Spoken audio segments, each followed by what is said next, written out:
Buenos días, hermanos. Buenos días a aquellos que no he tenido el tiempo de saludarlos. Es un placer estar aquí en esta mañana una vez más para compartir la palabra del Señor.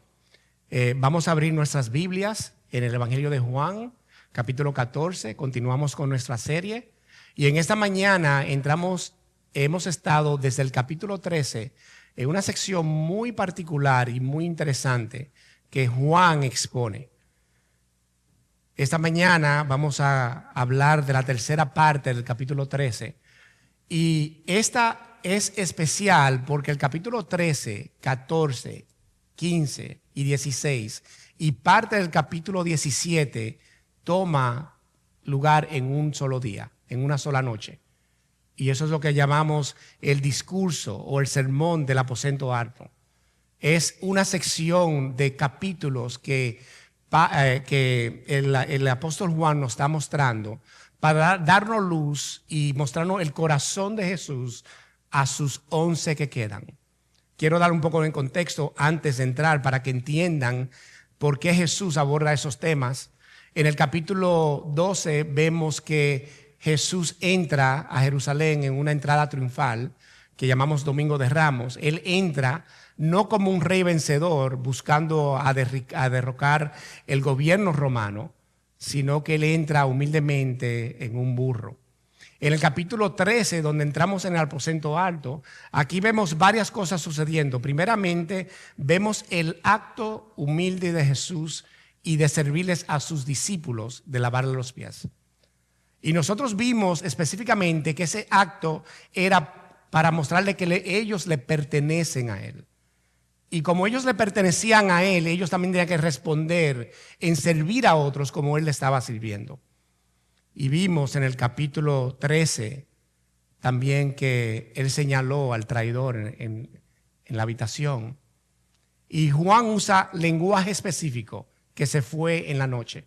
No solamente físicamente oscuro porque era de noche, sino en oscuridad. Satanás iba a tomar posesión de Judas Iscariotis para traicionar a Jesús. Claro que la soberanía de Dios es inmensa y nada de eso lo tomó de sorpresa a Jesús, pero se tenía que cumplir el plan eterno que había trazado desde el Antiguo Testamento hasta ahora. También ese jueves en la noche, porque en 12 horas Jesús va a ser crucificado. Es jueves en la noche. 4 capítulos toma Juan para exponer el corazón pastoral y el corazón de Jesús a sus discípulos. Y prestemos mucha atención porque eso lo concierne a nosotros el día de hoy. Ellos estaban confusos totalmente. Había un traidor. Jesús estaba anunciando su partida. Ellos esperaban otra cosa de un reino terrenal y el rabí de ellos, el maestro de ellos, que tiene ya 3 años y algunos meses caminando con ellos, haciendo milagros, fueron elegidos por ellos, ahora él va al cielo, al Padre. Y Jesús, en el capítulo 14 vimos de cómo él dijo que él iba a preparar un lugar en el cielo. Un lugar que él lo define como una morada.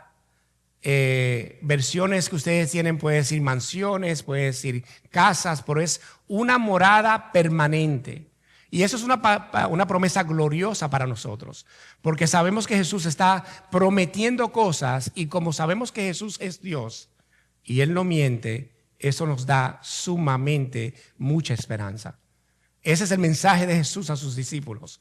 Después que están confundidos porque Él se va, porque hay un traidor en su grupo que ellos conocían como su hermano, ahora ellos están abatidos. La palabra dice que estaban agitados como el mar y las olas son agitadas. Y Él dice, no, yo voy a preparar un lugar para ustedes. Y también le dijo en el capítulo 14, yo soy el camino, la verdad y la vida. Y también les prometió que ellos iban a hacer milagros mayores porque ellos ahora se le iba a dar la promesa que vamos a cubrir en estos versículos del día de hoy. Ellos iban a hacer obras mayores porque ellos iban a ser enviados por Jesús por todas las naciones. y su ministerio de Jesús era regional, pero ahora el evangelio del Señor se iba a esparcir. Y esas son las obras mayores que habla el capítulo 14. Y cuando entramos ahora en el capítulo 15 al 24, y hoy entramos como título que el amor que obedece y el espíritu que capacita. Juan nos está preparando de lo que ha de venir, que es la pasión en 12 horas. En el próximo día Jesús va a ser traspasado en una cruz romana.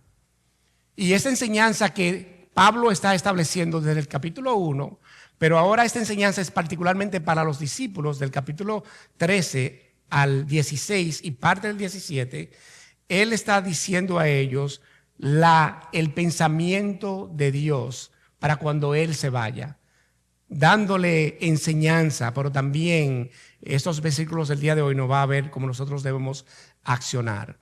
Entonces está la enseñanza y aquí está la práctica de cómo deben responder.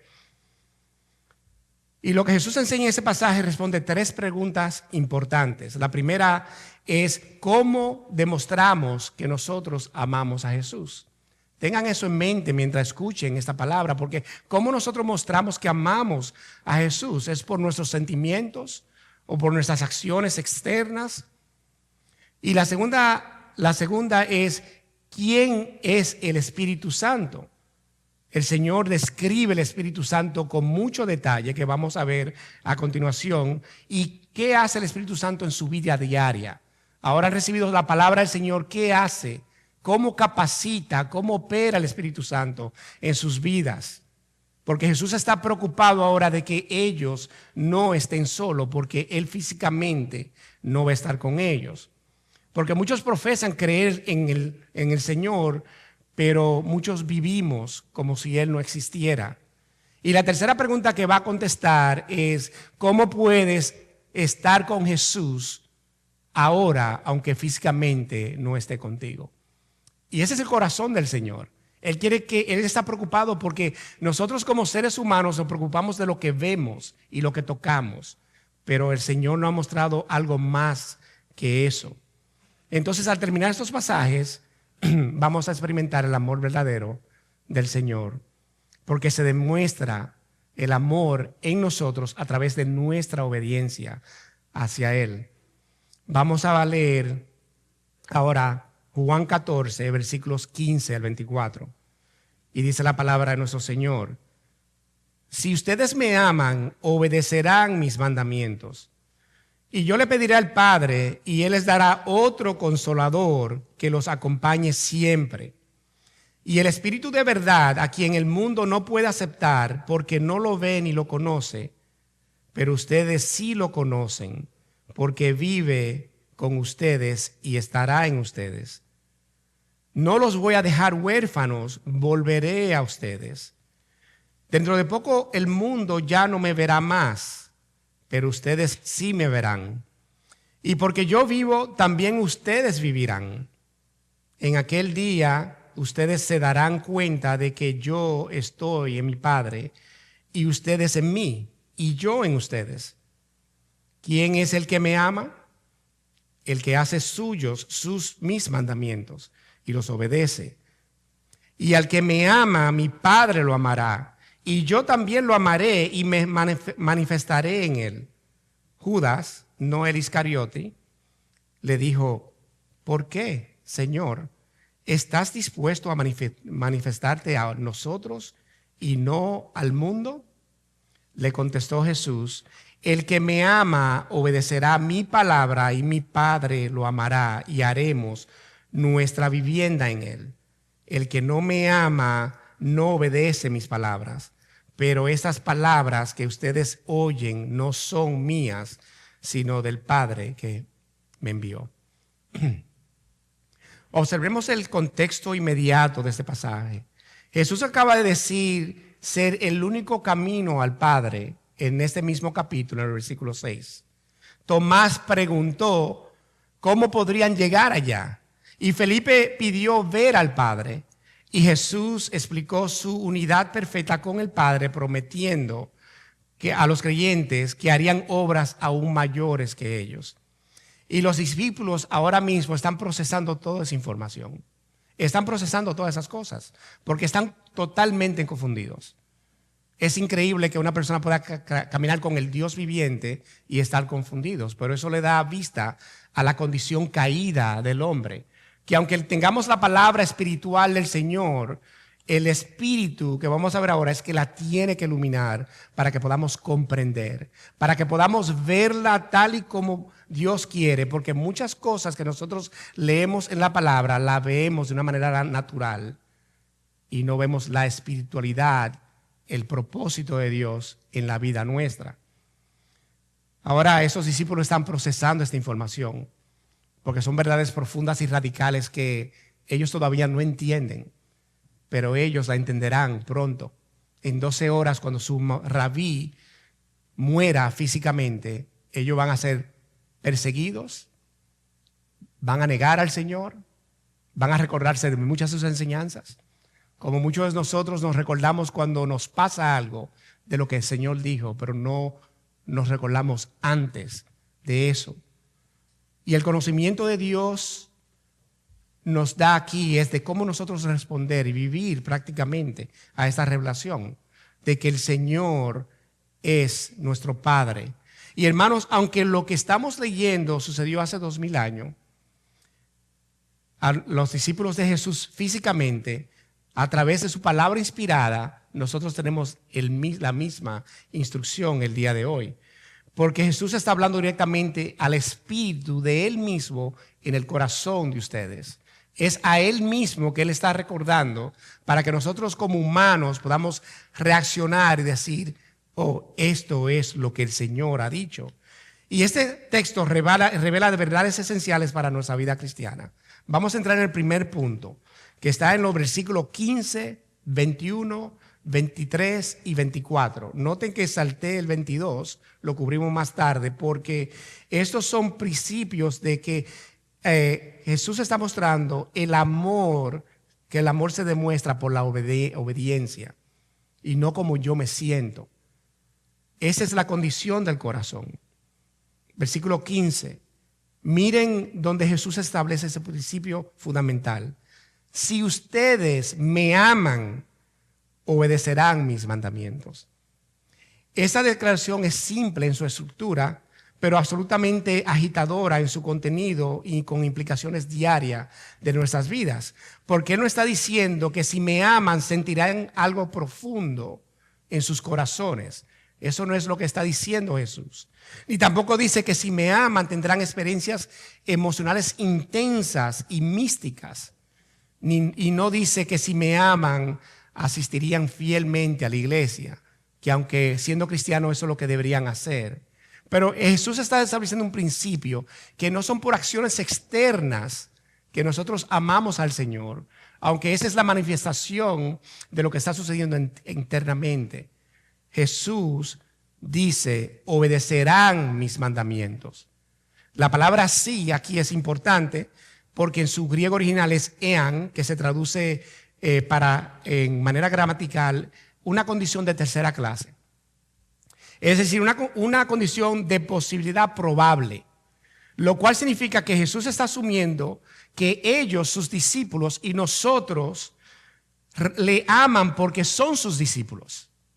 Esa es la presunción que se está haciendo aquí, pero está estableciendo cuál será la evidencia visible y verificable de ese amor.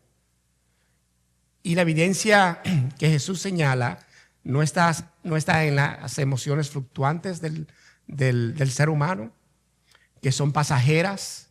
Nosotros no podemos sentir de una manera hoy y mañana de otra manera, sino de la obediencia constante y fiel de los mandamientos del Señor revelados a través de la Escritura. Y esto confronta directamente nuestra cultura contemporánea. Nosotros no solamente nos confronta a nosotros, pero es como nuestra cultura contemporánea reacciona detrás de estas verdades. La cultura contemporánea define el amor principal como una emoción. Es una emoción amar a otra persona. Es un afecto que se demuestra. como un sentimiento que es subjetivo, que yo defino como yo debo amar. Eso es lo que la cultura define, el amor, como lo que el corazón quiere en cualquier momento dado. Lo vemos tras las películas de Hollywood, lo vemos en sus películas. Nos dicen constantemente cómo debe ser el amor y la reacción del amor y cómo debes sentirte cuando estés enamorado. Y lo vemos también en la psicología. Los psicólogos tratan de formatear en nuestras mentes de cómo tú debes reaccionar tras un amor. Un amor familiar, un amor erótico, un amor hacia el mundo. Y todos lo definen como una emoción, una expresión que no tiene filtros humanos, pero Dios tiene un filtro para ese amor que le está hablando. También las canciones románticas, aquellas que nosotros escuchamos, que son bellas en su esencia, pero hablan de un amor que es un fuego que arde intensamente. Y eso son emociones que eventualmente ese fuego se apaga. Pero Jesús define el amor de manera completamente, radicalmente diferente. No como sentimiento que va y viene, sino como una decisión firme en obedecer. Y no como una emoción pasajera, sino como un compromiso constante, que hay una voluntad impulsando ese amor. ¿Cómo eso se ve en la práctica? Escúchenme esto. Eso significa que cuando yo me despierto en la mañana, yo puedo no tener ninguna emoción en mi corazón, pero como quiera reconozco que hay un Dios. Eso se ve cuando yo oro, que tal vez no sienta un fuego por dentro o una emoción, pero yo le oro al Dios que yo conozco. Y eso se siente también cuando yo leo la palabra. Muchas veces yo leo la palabra y no es con ganas de leerla, pero la leo porque sé que es bien para mi vida, porque es el Señor hablándome. Y en esas 3 ocasiones que le presenté ahora, no hay emoción humana. Hay una obediencia de la que la busco. Y la busco porque entiendo lo que he recibido. ¿Y cómo saben realmente, cómo saben que aman a Cristo en esos momentos difíciles donde los sentimientos humanos no existen? Porque obedecemos de todas formas. Esa es la definición. Obedecemos de todas formas. ¿Por qué se levantan, hermanos, temprano en la mañana para ir a trabajar? No porque quieren ir a trabajar, es porque tienen que ir a trabajar. Saben que hay una responsabilidad detrás de eso. ¿Y por qué tratan a su familiar o su esposa o esposo de una manera que Dios demanda? Muchas veces no queremos hacer eso, pero lo hacemos porque Dios nos manda a que en ese momento nosotros ejerzamos el amor de Dios y el dominio propio que Él nos manda y nos enseña a través de su palabra. ¿Y por qué nosotros muchas veces tenemos oportunidad de pecar, pero nos detenemos porque sabemos que no le agrada a Dios? No es por una emoción, porque la emoción de la carne, aparte de Dios, quiere hacer todo contra de Dios. Lo hacemos porque conocemos a Dios. Entonces, le estoy mostrando que la emoción no es el barómetro de mostrar que Dios está en tu vida. Es la obediencia hacia los mandatos de Dios. ¿Dónde se ve este amor? Bueno, se ve el lunes, mañana, el martes, el miércoles, hasta el próximo sábado. ¿Por qué excluí el domingo? Porque el domingo podemos venir aquí, levantar nuestras manos y hacer todo, y todos nos están viendo, pero realmente en lo secreto Dios, en tu vida diaria, está viendo esa obediencia continua. Esa es la práctica. La práctica de tu vida sucede entre semana, cuando las puertas están cerradas, cuando tú estás delante de otras personas, pero en tu mente y en tu corazón hay otros sentimientos. Está glorificando a Dios en obediencia en esos lugares donde nadie puede ver, o lo estás haciendo para mostrar. Y no en estas experiencias emocionales es que nosotros decimos quiénes somos, en momentos donde estamos públicamente. Es realmente en esos espacios que nosotros estamos a solas. Y noten cuidadosamente que Jesús no califica ni limita sus mandamientos. Él no dice obedecerán algunos de mis mandamientos, cuando les sea fácil de cumplir. Él no está diciendo eso. Él no dice obedecerán mis mandamientos preferidos. Nosotros a veces elegimos qué obedecer a Dios y no. Él no está haciendo eso. Sino mis mandamientos. Es un paquete total. Todos, con artículo definido, refiriéndose a todos sin excepción. Es una autoridad divina que Jesús está enseñando a estos 11 que están ahí como hijos de Él, hijos nacidos del Espíritu, escogidos particularmente con Él, con una transformación única que ellos han experimentado, porque aunque el Espíritu del Señor no ha descendido todavía, porque eso sucederá después de la cruz en Hechos 2, el Espíritu del Señor está en cuerpo físico hablándoles. Y vimos en el capítulo 13 que ellos ya tienen salvación, ya la tienen. Por eso es que Jesús les sirve a ellos, para que ellos hagan lo mismo con otros. Y eso nos lleva al versículo 21, donde el amor se demuestra por la obediencia, haciendo una reafirmación del amor. Aquí Jesús no deja este principio fundamental que estamos viendo de obediencia en una sola declaración pasajera. Él lo usa varias veces aquí en 4 versículos en esa sección. Mire el versículo 21, pero esta vez con una mayor precisión y claridad en los detalles. Dice Jesús, ¿quién es el que me ama? El que hace suyos mis mandamientos y lo obedece. Y al que me ama, mi Padre lo amará, y yo también lo amaré y me manifestaré en él. Noten que Jesús comienza una pregunta retórica, no como si él no sabe. Es para que nosotros no hagamos esa pregunta internamente. ¿Quién es el que me ama? No porque no sepa. Y observen la progresión lógica en estos dos pasos. Primero dice, hace suyos mis mandamientos, donde la palabra aquí suyos en griego es poseer algo.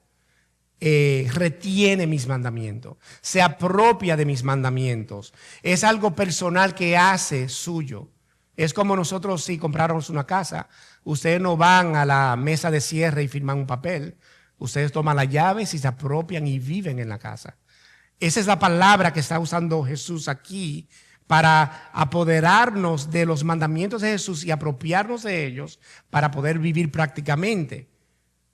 Para entender esto, nosotros tenemos que entender cómo es un creyente genuino y auténtico y cómo se relaciona con los mandamientos. Un creyente debe decir, estos mandamientos son míos, sin reserva. Esos mandamientos y la palabra del Señor y toda su ley y toda su enseñanza son mías, son dejadas para mí. Es un regalo, es una herencia que el Señor me ha dado porque vivo en un mundo donde la necesito y su espíritu que vive dentro de él va a ser manifiesta esta palabra. Y esos mandamientos rigen mi vida y rigen todo lo que yo hago. Son míos, no le pertenecen a nadie más. El Señor me lo dio a mí. Y esos mandamientos definen mis decisiones y mi compromiso delante del Señor. Segundo, dice, los obedece. Miren esta parte, donde el verbo que usa Jesús aquí es magnífico porque es guardar cuidadosamente, es observar fielmente, cumplir consistentemente sin abandono. Los obedece. Hay un cariño ahí.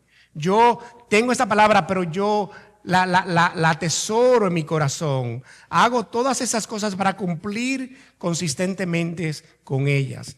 Siendo esta la misma palabra usada en otros textos para escribir un soldado que guarda su puesto asignado sin dormirse nunca.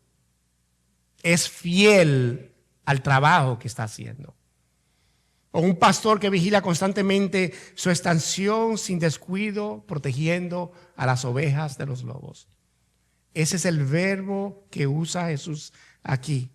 Y esto no es obediencia ocasional, es una obediencia que fluye y no la hago cuando me conviene, es natural. Es obediencia constante que no cambia con las circunstancias que yo estoy pasando. Es como los ejemplos que le acabo de dar. Primera de Juan, capítulo 5, versículo 3, dice: en esto consiste el amor a Dios, en que obedezcamos sus mandamientos. Hay una pregunta que cada creyente debe contestar, no en este momento en voz alta, yo soy el único que estoy hablando acá. La pregunta es: ¿amo realmente a Cristo? ¿Amo al Señor? ¿Lo amo realmente? ¿Qué dice tu vida de estas últimas 4 semanas? Personalmente yo sé que he caído corto, porque no es la perfección de cumplir los mandamientos, es la perseverancia de buscar y hacer su voluntad. Pero la pregunta es: ¿leen la palabra de Dios regularmente? ¿La leen regularmente o solo cuando hay una crisis en su vida?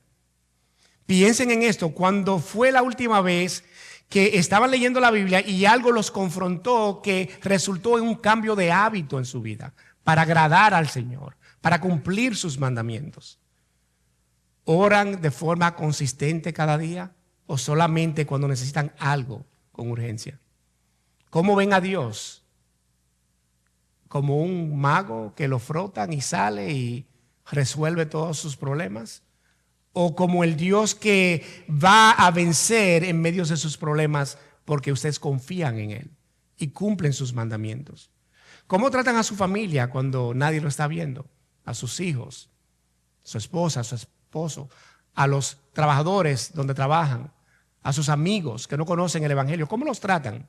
¿Los tratan con la misma paciencia y amor que el Señor le muestra a ustedes individualmente? ¿Lo hacen así? ¿Qué hacen con el dinero cada mes? ¿Lo usan generosamente para el reino de Dios? O sea, dar a los pobres, cumplir con necesidades de tal vez lo que haya en la iglesia, porque saben que Dios está usando la iglesia para el avance de su reino. ¿O lo están usando para comodidades y placer y se olvidan totalmente de aquellos que están en necesidad? ¿Cómo usan el tiempo libre los fines de semana, en las noches? ¿Qué programas ven en la televisión o en el internet? ¿Qué música escuchan? Todas esas cosas son maneras prácticas que nosotros usamos como respuesta a nuestro vivir cristiano. Y Jesús está diciendo aquí: obedecen mis mandamientos. O sea, en mis mandamientos Jesús está diciendo: yo digo lo que me gusta y lo que no me gusta, lo que me trae gloria, lo que no me trae gloria, lo que demuestra al mundo externamente que tú me perteneces.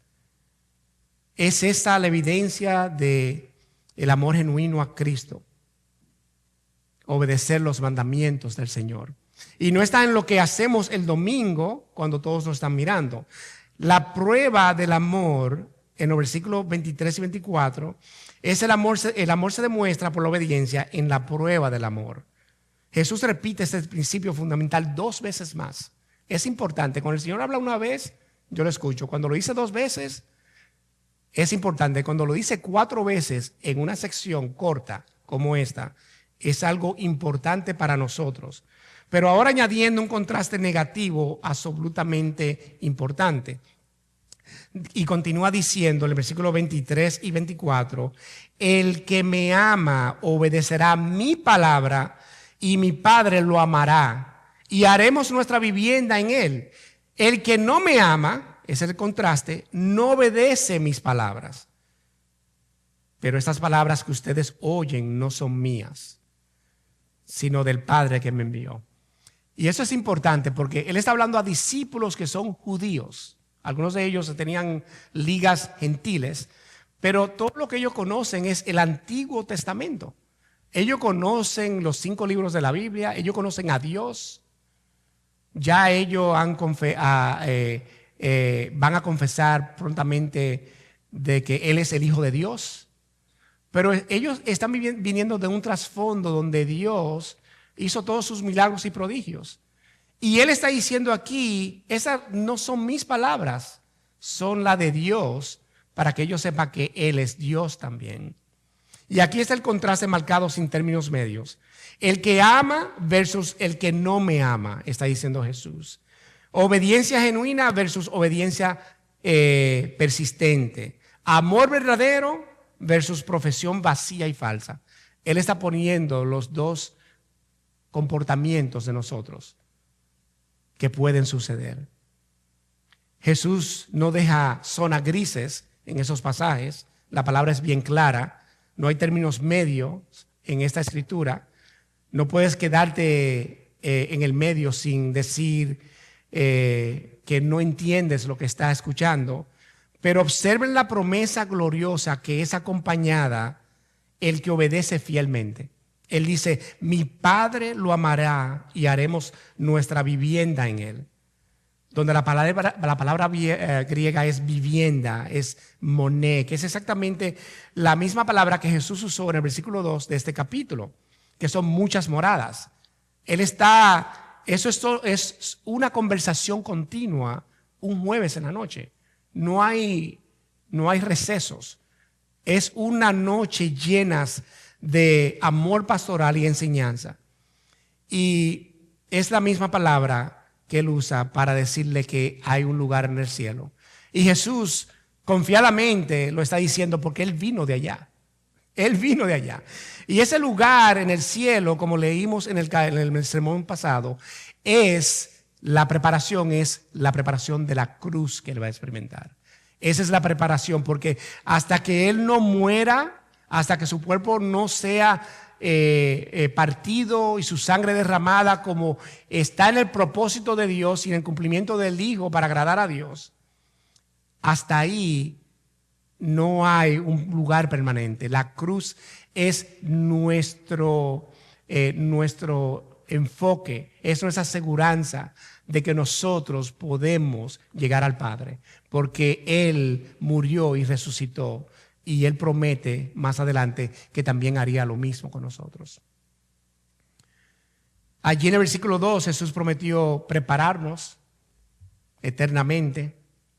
Y eso es lo que los teólogos llaman una unión espiritual con Cristo. Esto no es inhabitación trinitaria, es una habitación trinitaria. El corazón del creyente, esto es el Dios Todopoderoso que no solamente recibe misericordiosamente en su casa celestial algún día cuando nosotros muramos. No es una promesa falsa. No es que Jesús está diciendo, yo voy a preparar morada para ustedes, por eso ustedes llegan. La morada está ahí, pero eso ustedes llegan. Juan Calvino, en su libro Institución de la Religión Cristiana, en el libro 3, capítulo 1, él dice, debemos entender que mientras Cristo permanezca fuera de nosotros y estemos separados de Él, todo lo que Él sufrió e hizo para la salvación de la raza humana permanece inútil y sin valor para nosotros. Sinclair Ferguson, que es otro teólogo muy conocido, en su libro El Espíritu Santo, dice, la unión con Cristo no es simplemente una doctrina entre muchas, es toda la arquitectura de la salvación. Entonces, la cruz es necesaria para nuestra salvación. La cruz es el camino y la puerta, es la bisagra que Dios diseñó para que nosotros podamos conocer al Creador del universo. Y Él mismo se despojó como hombre para cumplir esa misión. Hermanos, ¿hay alguna área de desobediencia habitual en tu vida que está bloqueando tu relación con el Señor?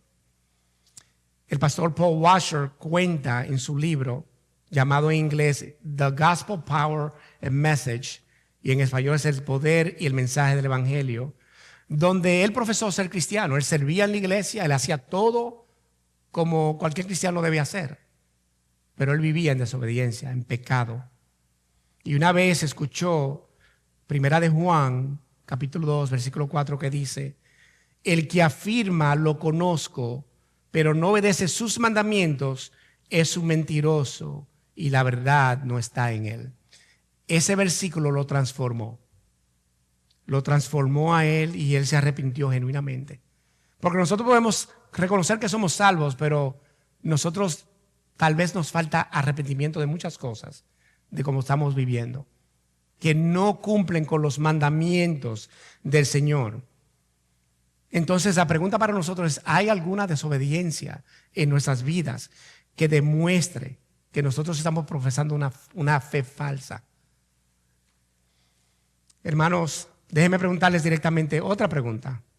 ¿Hay alguna área específica donde nuestra desobediencia, que no sea de vez en cuando, pero que sea constantemente? Ahí hay una zona donde debemos evaluar. Tal vez sea la pornografía, amargura de no perdonar a otra persona. Tal vez sea el dinero como un instrumento de idolatría, que persigamos al dinero por lo que es y no por lo que Dios puede hacer con él a través de mi vida. O el chisme disfrazado de preocupación en la vida de nuestras vidas cristianas. O tal vez es un orgullo de ser mejor que otros. O mejor es peor de aquellos que no han conocido a Cristo. El versículo 24 es absolutamente claro cuando dice: el que no me ama no obedece mis palabras. La desobediencia habitual, persistente, continua, sin arrepentimiento genuino, simplemente no es una debilidad humana. Eso no lo es. Y aquí es que esa es la vía que Jesús está tratando de introducir, que no es una fuerza que tú debes tener innatamente, sino es una evidencia clara de falta de amor genuino por Cristo. Santiago 3, versículo 2 dice: todos fallamos muchos, todos pecamos diariamente. Y esa es la verdad, porque no somos seamos cristianos, no dejamos de pecar. Pero primera de Juan 1:8 dice claramente: si afirmamos que no tenemos pecado, nos engañamos a nosotros mismos y no tenemos la verdad. Entonces la lucha con el pecado real es de todo creyente. La diferencia es buscarlo activamente, ocultarlo activamente. En el segundo punto, el Espíritu Santo es introducido, y es introducido como el que capacita al creyente. Noten aquí, Jesús está hablando de una vida que tal vez nosotros estamos viviendo con nuestras fuerzas, pero ahora está diciendo: el Espíritu Santo te acompaña. Yo estoy aquí con ustedes ahora, pero después le dejaré a otro. Versículos 16 y 17. Esa es la introducción de que si el amor se demuestra por obediencia, tenemos un problema grande. Si nosotros demostramos el amor de Cristo por obedecerlo con nuestras propias fuerzas, tenemos un problema grande, porque no depende totalmente de nosotros. El apóstol Pablo confiesa esa realidad en Romanos 7, 18, diciendo: yo sé que en mí, es decir, mi carne, nada bueno habita. Él reconoce que nada bueno habita. Aunque deseo hacer lo bueno, no soy capaz de hacerlo. En sus propias fuerzas ustedes siempre están garantizados a fallar. Pero miren los versículos 16 y 17. Jesús promete un consolador. Versículo 16 y 17. Y yo le pediré al Padre, y Él les dará otro consolador, para que los acompañe siempre, el Espíritu de verdad, a quien el mundo no puede aceptar porque no lo ve ni lo conoce. Pero ustedes sí lo conocen porque viven ustedes y estará en ustedes. Y escuchen bien, mis hermanos, la explicación que Jesús dice aquí: yo le pediré al Padre y Él le dará otro consolador. La palabra consolador aquí es paracletos, que significa literalmente otra persona para ayudar, para consolar, para defenderla en tiempos donde la defensa de la justicia de Dios en su vida a través de su palabra necesitan esos momentos y son necesarios. Pero el sistema viejo, esta palabra, cuando los discípulos escucharon, ellos entendían perfectamente esa palabra. Porque el paracleto no era cualquier abogado, era el abogado que sabía todo. Era casi el juez. sabía la ley detrás, adelante, sabía cómo aplicaba, cómo no aplicaba, pero el paracleto no es la palabra clave aquí. La palabra clave es otro. En griego, esta palabra otro se usa de dos formas. Se dice otro, que es diferente a otro tipo. Es como yo usted darme una manzana y yo le diga, no, dame otra fruta, porque es el mismo tipo, pero es otra diferente.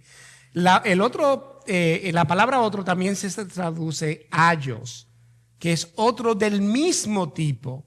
Jesús usa ayos aquí para definir que otro consolador del mismo tipo que yo, no inferior, no de segunda clase, sino completamente igual en naturaleza y poder.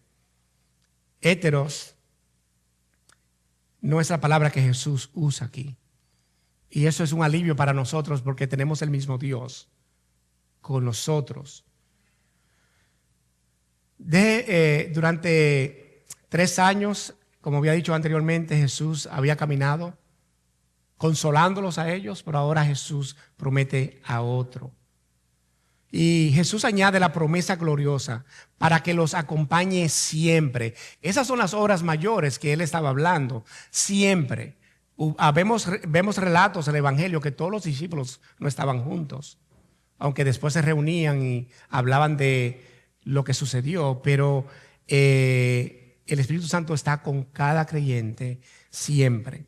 Y esto es glorioso para nosotros porque, fíjense en esto, nosotros hemos recibido el Espíritu Santo hoy, pero siempre es mirando hacia el futuro. Aun cuando lleguemos al cielo, tendremos el Espíritu Santo viviendo en nosotros y viendo a Jesús en su trono. Tendremos la esencia del Señor.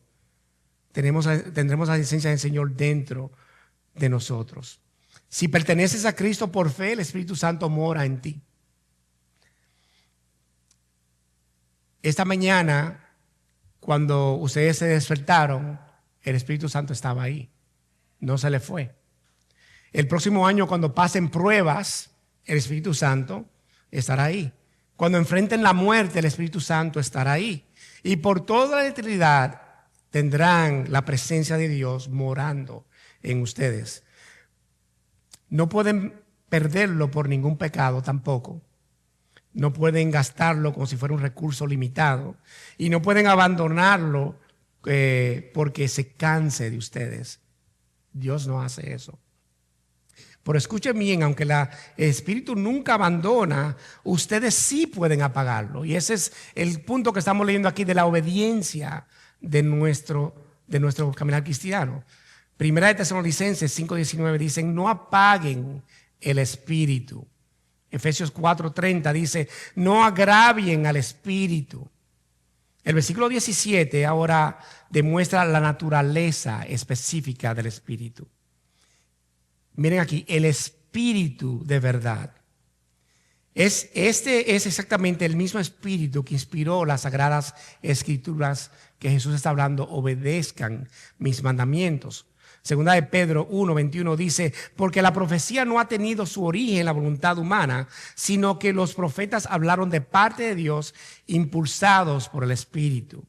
Entonces la revelación completa acá es de Dios. Y el Espíritu es el que guía infaliblemente toda verdad. Juan 16:13 dice, pero cuando venga el Espíritu de la verdad, Él los guiará a toda la verdad. Y también es el que glorifica constantemente a Cristo. Más adelante, en el capítulo 16, versículo 14, el mismo Juan va a escribir esto. Él me glorificará porque tomará de lo mío y se lo dará a conocer a ustedes. Entonces su vida es un escenario para gloria del Señor. Ese es el espíritu que se le ha dado. Y este mundo rebelde no puede recibir el espíritu. Por eso es que le preguntan a Jesús, ¿por qué el mundo no puede recibir el espíritu? Nosotros sí. Bueno, este mundo donde no haya verdad absoluta, donde hay toda subjetividad y toda contradicción de la palabra de Dios, Este mundo celebra el pecado y como progreso definitivo en sus vidas, condena la santidad como fanatismo. Y este mundo que redefine constantemente el mal por el bien. A lo bueno le llaman malo y a lo malo le llaman bueno. Y este mundo no puede recibir ese espíritu de verdad, porque Jesús le responde, porque no lo ve ni lo conoce. Están ciegos espiritualmente, están sordos espiritualmente y están muertos espiritualmente. La salvación le pertenece al Señor y es Dios que transforma el corazón para que puedan recibirlo.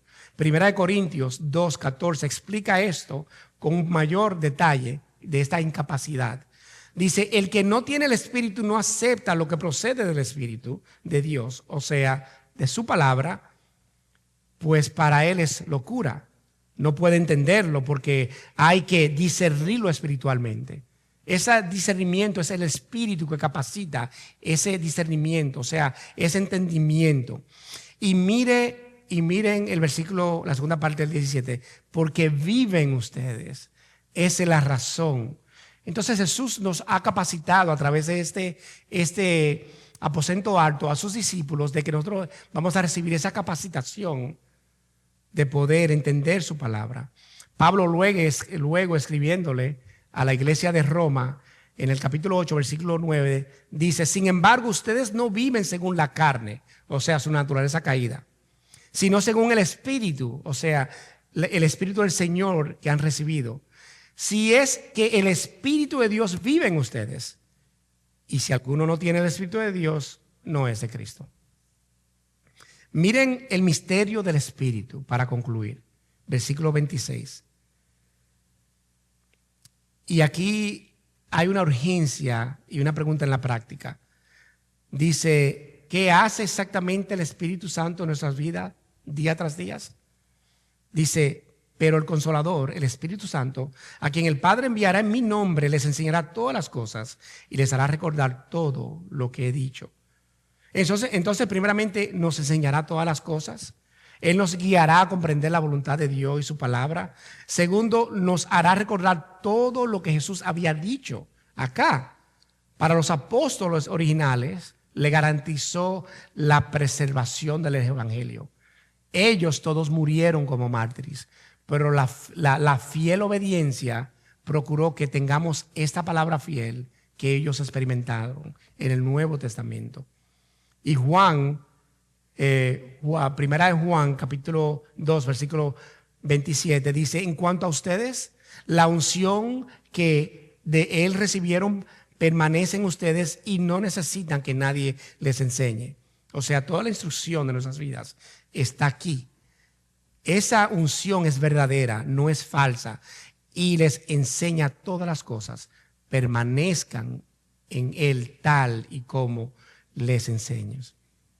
Entonces, hermanos, escuchen, el Espíritu Santo, sin el Espíritu Santo es imposible nosotros vivir la vida cristiana que hemos sido llamados para vivir. No pueden entender la Biblia, no pueden obedecer a Cristo, no pueden orar eficazmente, porque si oramos para nuestro beneficio y no para que el reino de Dios se cumpla en mi vida y en todo lo que yo voy a hacer mientras vivo mi vida. Y no pueden dar fruto espiritual que provenga del Espíritu. Gálatas 5:16 dice claramente, así que les digo, vivan por el Espíritu, o sea, por la palabra de Dios y no sigan los deseos de la carne.